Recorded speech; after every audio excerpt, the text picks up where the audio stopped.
দিনদার ভাই ও বোনেরা, আপনার শরীরে রোগ বাসা বাঁধছে, এরকম রোগ হয়েছে না ডাক্তার দেখাইয়া ভালো হইতেছে, ওষুধ খাইয়া ভালো হইতেছে, বিভিন্ন কবিরাজি চিকিৎসা করতেছেন, কোনো কিছুই করে আপনার রোগ ভালো হচ্ছে না। আপনার ইয়াকিন, আপনার বিশ্বাস, আপনার যেই হিম্মত, এটা আপনি বৃদ্ধি করে মাত্র ৪১ বার সূরাতুল ফাতিহা পাঠ করে আপনার নিজের শরীরে আপনি ফু দিবেন সকাল সন্ধ্যা। মাগরিবের নামাজের পরে, ফজরের নামাজের পরে ৪১ বার পরে আপনার শরীরে যখন ফু দিবেন, আপনি ঔষধ খেয়ে যতটা না ভালো ফিল করছেন, ডাক্তার দেখিয়ে যতটা না ভালো ফিল করছেন, তার চাইতে বেশি অনুভব করতে পারবেন এবং আস্তে আস্তে আপনি আরোগ্য লাভ করতে পারবেন ইনশাআল্লাহ।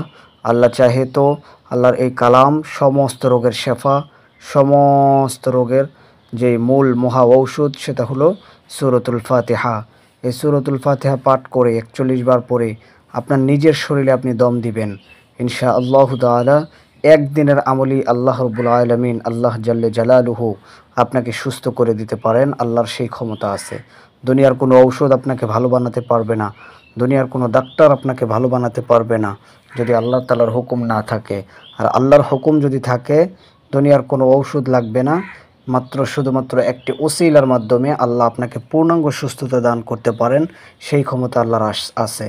তো দিনদার ভাই ও বোনেরা, যারা রোগে জর্জরিত অবস্থায় আছেন, শরীর ভালো লাগে না, এইটা সেইটা, আপনারা অবশ্যই এই ২ বেলা সূরাতুল ফাতিহাটা ৪১ বার পাঠ করে নিজের গায়ে দম করবেন ইনশাআল্লাহ। তো আসুন এই ফজিলতময় সূরাতুল ফাতিহাটা আমরা শিখে নিই। বিসমিল্লাহির রহমানির রহিম। আলহামদুলিল্লাহি রাব্বিল আলামিন।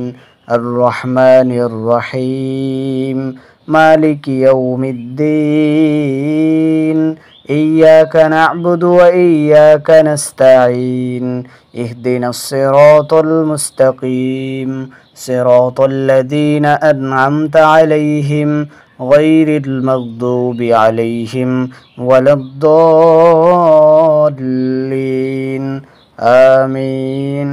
আল্লাহ তাআলা প্রত্যেকটা মানুষকে সহি পন্থা অবলম্বন করে কোরআন ভিত্তিক আমলগুলো করে সুন্দরভাবে দুনিয়ার জিন্দেগি পরিচালনা করার তৌফিক দান করেন। আমিন।